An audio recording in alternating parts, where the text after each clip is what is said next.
Subscribe करें हमारे Haryana trend channel को और बेल आइकन का बटन दबाएं ताकि जो हमारी लेटेस्ट वीडियो है सबसे पहले आपके पास आ सकें।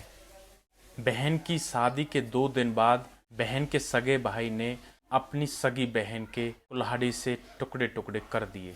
आखिर ऐसा क्या हुआ जो एक बहन अपने भाई से जान की भीख मांगती रही, लेकिन भाई ने उसके कुल्हाड़ी से उसके टुकड़े टुकड़े कर दिए। दोस्तों, इस घटना की पूरी सच्चाई जानने के लिए आप हमारे वीडियो को अंत तक जरूर देखें। नमस्कार दोस्तों, मैं प्रेम सिंह महाबली, हरियाणा ट्रेंड चैनल में आपका स्वागत है। दोस्तों, जो आज की घटना है यह उत्तर प्रदेश के बाराबंकी जिले से है और इसी जिले में एक लड़की जिसका नाम किरण था, जिसकी उम्र 22 साल के करीब थी, वह अपने माँ बाप और अपने बड़े भाई के साथ रह रही होती है। दोस्तों, छोटा परिवार होता है और परिवार का गुजारा अच्छे से चल रहा होता है। ऐसे में क्या होता है कि जो उसकी बहन किरण होती है, उसकी नज़रें पड़ोसी के गांव एक विजय नाम के लड़के से मिल जाती हैं। वह लड़का विजय खेतीबाड़ी का काम किया करता था और अपने परिवार का पालन पोषण किया करता था। दोस्तों, इसके बाद उन लोगों की नज़रें मिल जाती हैं और एक दूसरे का नंबर ले लेते हैं और घंटों घंटों फ़ोन पर बातें चालू हो जाती हैं। तब उनका प्यार चरम सीमा पर पहुंच जाता है और दोनों शादी करने का फैसला लेते हैं। दोस्तों, इसके लिए वो प्लान बनाते हैं कि वो अपने अपने घर वालों से इस बारे में बात करेंगे। दोस्तों, विजय अपने माँ बाप से इस बारे में शादी करने के लिए अपने माँ बाप से बात करता है। उसके माँ बाप एग्री हो जाते हैं। किरण भी अपने माँ बाप से और भाई से शादी के लिए बात कर देती है, लेकिन उसके पिता उस शादी के लिए मना कर देते हैं। जो किरण का पिता होता है वह उसके लिए किसी दूसरे लड़के की तलाश में लग जाता है और उस किरण की शादी उससे करवा देता है। दोस्तों, शादी का दिन होता है। किरण शादी बिल्कुल भी नहीं करना चाहती और वह रोती रहती है। इधर जब किरण की शादी हो रही होती है तो वह विजय भी उस शादी को देखकर चुपचाप रो रहा होता है। इसके बाद दोस्तों, उस लड़की की शादी हो जाती है और वो अपने ससुराल में चली जाती है और वहाँ पर एक दिन के बाद विजय के पास फ़ोन करती है कि उसे यहाँ पर नहीं रहना, वह उसे अपने साथ ले जाए। इसके बाद दोस्तों, विजय उसकी ससुराल में पहुंच जाता है और उस लड़की किरण को वहां से भगाकर ले जाता है। यह बात पूरे गांव में फैल जाती है। इस वजह से उस लड़की के माँ बाप की इज्जत नीलाम हो जाती है और उधर ससुराल वालों से भी लोग कहते हैं कि तुम्हारी ऐसी बहू आई है जो अगले दिन ही किसी लड़के के साथ भागकर चली गई। दोस्तों, उनकी भी नज़रें झुक जाती हैं। वो दोनों भागकर कहीं दूर एक जगह पर रहने लगते हैं। 3-4 दिन बीत जाते हैं। लेकिन जो किरण का भाई होता है वह किरण का पता निकाल लेता है और उसका फ़ोन नंबर भी निकाल लेता है। वह किरण के पास फ़ोन करता है कि वह घर वापस आ जाए, वे लोग उसकी और विजय की शादी करा देंगे।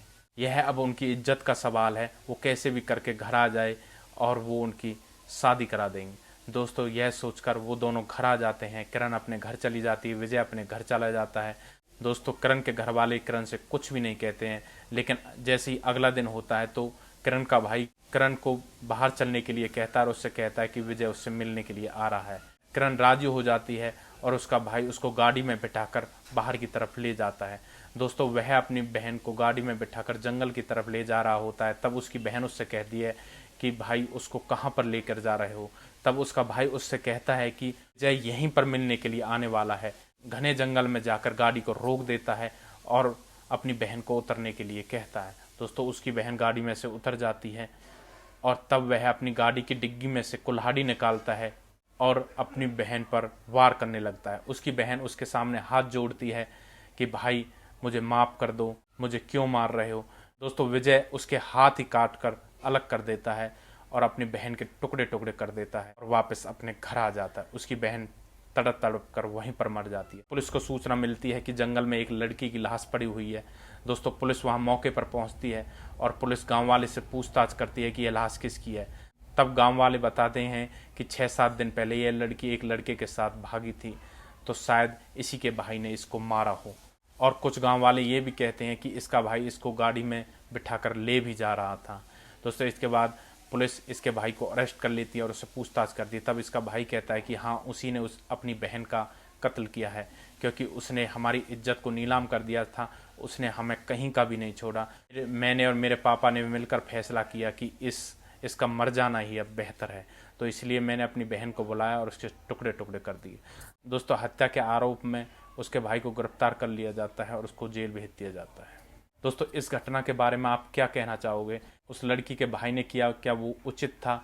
उस लड़की किरण ने जो किया वो ठीक था या उसके बाप ने जो किया वो ठीक था, क्योंकि उसके बाप ने उसको धोखे से बुलाया था।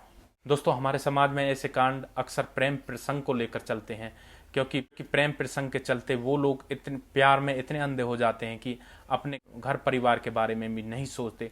वो एक दूसरे के साथ भाग जाते हैं। वो ये भी नहीं सोचते कि जब वो यहाँ से भाग कर चले जाएंगे तो उनके घर वालों पर क्या बीतेगी, उनके माँ बाप की इज्जत का क्या होगा, उनके माँ बाप कैसे दूसरे लोगों से नजरें मिला पाएंगे। वो बिना सोचे समझे ऐसा फैसला, ऐसा कदम उठा लेते हैं जिसके कारण उनके माँ बाप को जिंदगी भर नजर झुकाकर चलना पड़ता है। दोस्तों, इस कहानी का उद्देश्य किसी का दिल दुखाना नहीं था, किसी को परेशान करना नहीं था, बल्कि आपको सतर्क करना था, सावधान करना था। दोस्तों, अगर अभी तक आपने हमारे चैनल को सब्सक्राइब नहीं किया है तो कृपया हमारे चैनल को सब्सक्राइब कर लें। दोस्तों, अगर आपको हमारे वीडियो अच्छे लगते हैं तो हमारे वीडियो को शेयर कर दिया करें। दोस्तों, आप अगर हमारे वीडियो को शेयर करोगे तो हमें ऐसा लगेगा कि आप लोगों का साथ हमारे साथ बना हुआ है। नेक्स्ट वीडियो में हम जल्दी आपके सामने आएंगे एक ऐसी ही सच्ची घटना के साथ। तब तक आप सुरक्षित रहें, सावधान रहें। जय हिंद, जय भारत।